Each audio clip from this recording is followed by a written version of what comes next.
ऐसी जगह यहां आने से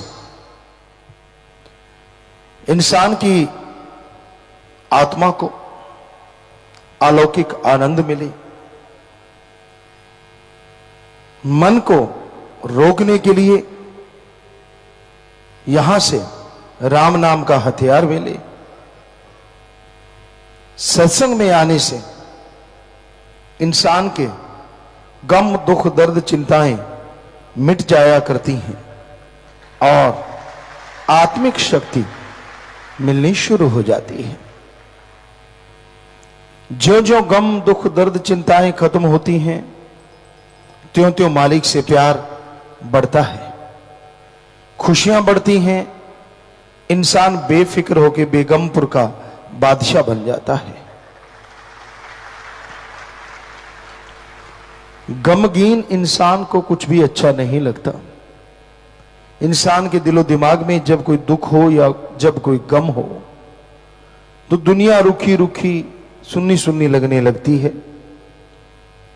पर वही इंसान को जब अंदर से खुशी आ जाए तो पतझड़ भी बहार की तरह नजर आने लगती है।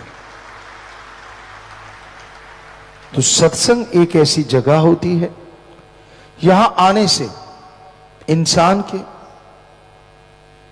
तमाम सवालों का जवाब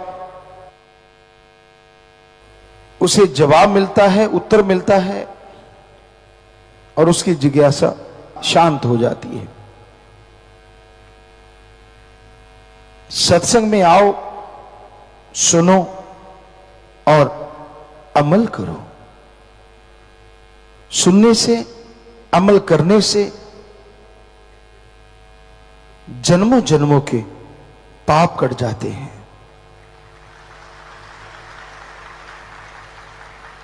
इस जन्म में भी जो बुरे कर्म किए होते हैं उनसे मुक्ति मिलती है और जन्मों जन्मों के पहाड़ जैसे पाप कर्म कंकर में बदलते हैं।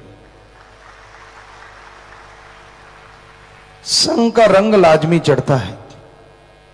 जैसा करो संग वैसा चढ़े रंग। यह 100% सच है। आप जुआरी का संग करो,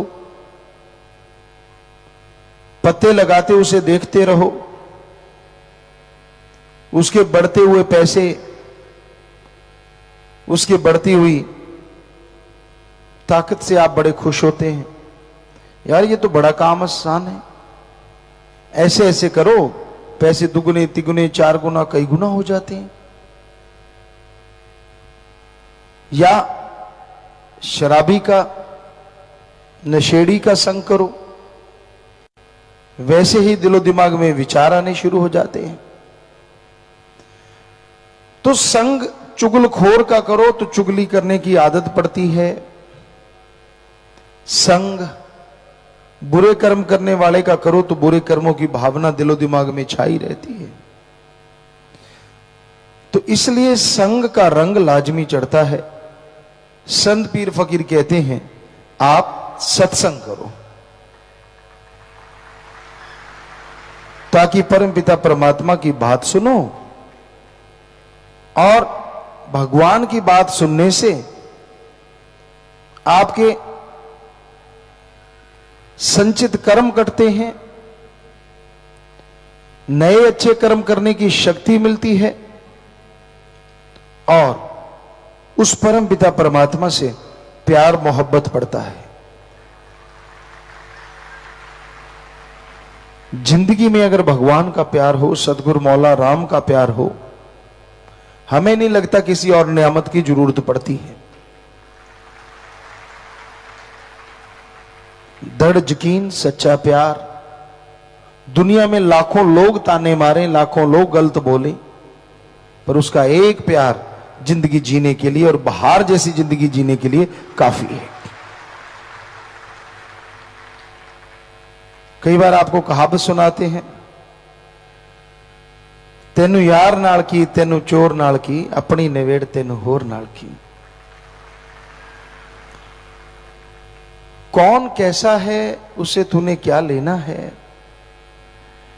तू ध्यान रख अपने सदगुरु मौला की तरफ, तू ध्यान रख उस परमपिता परमात्मा की तरफ। जब तेरा प्यार उससे बढ़ता जाएगा, जब तेरी मोहब्बत उससे बढ़ती जाएगी, तो दुनिया के कही गई बातें आपको बुरी नहीं लगेंगी, उनकी चुभन महसूस नहीं होगी। दुनिया बहुरंगी है, ये किसी से भी खुश नहीं होती। कोई ना कोई ताना, कोई ना कोई टोंट कस ही देते हैं। अगर आप सही हैं तो सेवा सुमरण में ध्यान दीजिए, किसी की परवाह मत कीजिएगा,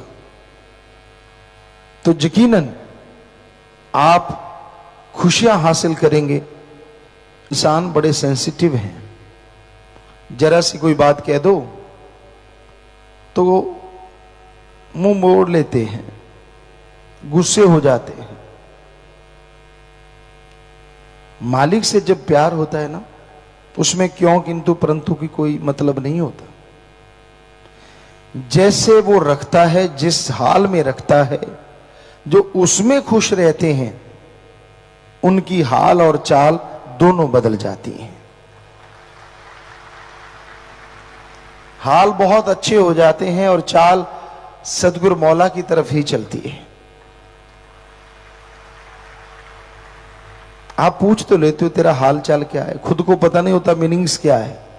हाल अलग है, चाल अलग है।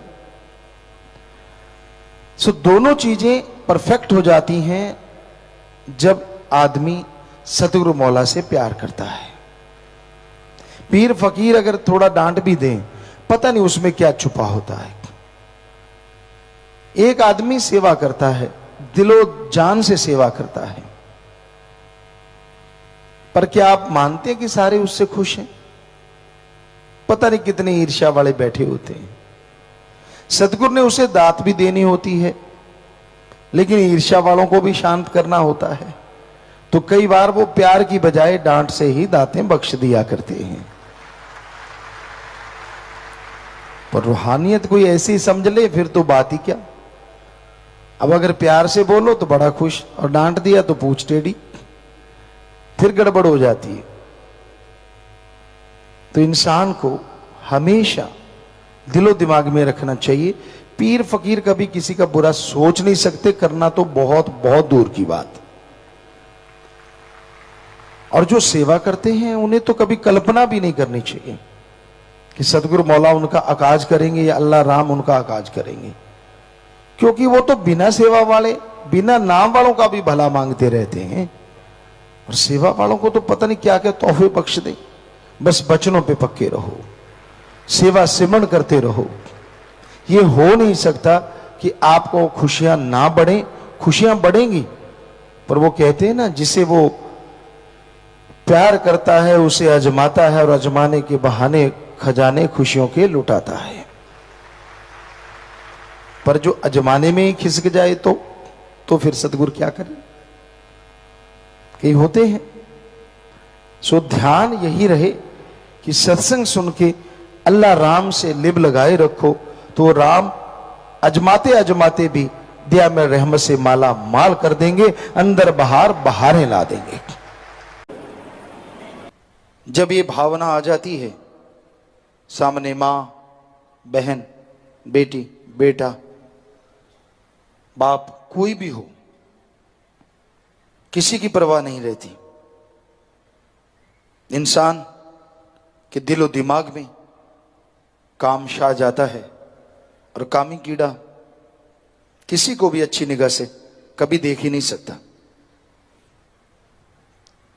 वो सामने वाले को भी वैसे तराजू में तोलता है जैसा वो खुद होता है। वो कभी स्वीकार नहीं करता कि नेक लोग भी होते हैं, भले लोग भी होते हैं। वो जिस भी रिश्ते को देखेगा उसे ऊट पटांग उल्टा ही नजर आता है, और ऐसा इंसान किसी के यकीन के योग्य नहीं होता। बेयकीना कोई उस पर प्रतीत नहीं करता, समाज दुत्कारता रहता है। फिर है क्रोध, गुस्सा, क्रोध आना, दूध को उबाला आता है। अगर माता बहनों का या भाई जो दूध उबाल रहे हैं, ध्यान जरा इधर उधर हो जाए तो दूध छलक जाता है, दूध बाहर आ जाता है। पर दूध का बाहर आके जल जाना कोई बड़ी बात नहीं। आदमी को जब उबाला आता है तो वो जलता खुद भी है, क्योंकि दूध तो जल गया, वो तो नीचे गया, पीने वाला तो फिर भी बच जाता है। पर आदमी दूध की तरह जब उबलता है, खुद का भी बेहद नुकसान होता है। जिस पे भी वो उबला हुआ दूध पड़ता है उसको भी जला के राख करता है।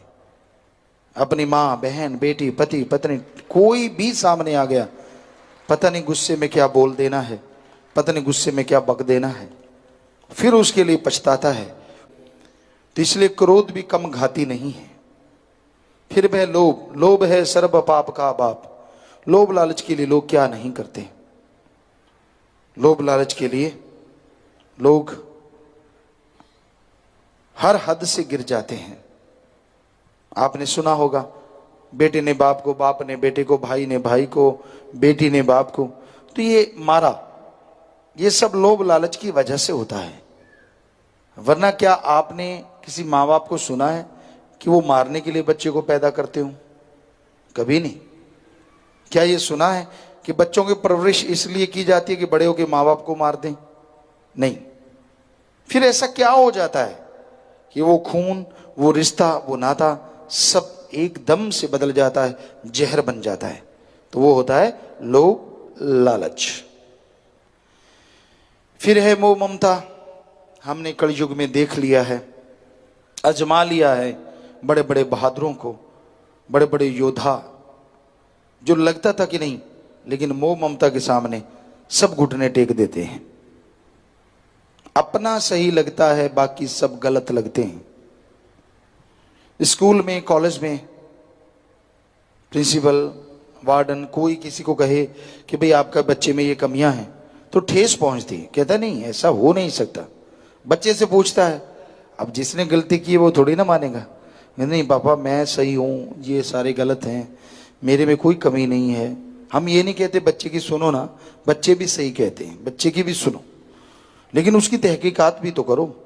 वो उसी की बात सुनते हैं, उसी के हो जाते हैं और अपनी सारी खुशियां गुम कर लेते हैं और बच्चे को ठाकुर डग, चोर, ठग बना देते हैं। क्योंकि वो वहां से झूठ मार के निकला, निकलते निकलते वो बुरे कर्म करता रहता है और माँ बाप को बुद्धू बनाता रहता है। मोह ममता में लोग जब पड़ जाते हैं, कोई किसी का नहीं रहता। बड़े बड़े राजा महाराजा आए, मोह ममता के चक्कर में सब राजपाट गवा बैठे। संतों का, गुरु का, भगवान का भी इंसान नहीं बनता जब मोह ममता जाग जाती है। उसे लगता नहीं मेरी औलाद 100% सही है, मेरा ही सब कुछ सही है, बाकी सारा गलत है, मैं ही सही हूं, मेरा बच्चा सही है, मेरी औलाद सही है, बाकी सारी दुनिया गलत है। ਧੰਨ ਸਤਿਗੁਰੂ ਤੇਰਾ ਹੀ ਆਸਰਾ। ਗੁਰੂ ਜੀ ਦੀ ਪਿਆਰੀ ਸੰਗਤ ਨੂੰ ਨਿਵੇਦਨ ਕੀਤਾ ਜਾਂਦਾ ਹੈ ਕਿ ਹਰ ਰੋਜ਼ ਸਤਸੰਗ ਸੁਣਨ ਦੇ ਲਈ ਸਾਡੇ ਚੈਨਲ ਡੇਰਾ ਸੱਚਾ ਸੌਦਾ ਨੂੰ ਸਬਸਕ੍ਰਾਈਬ ਕਰ ਲੈਣਾ ਜੀ।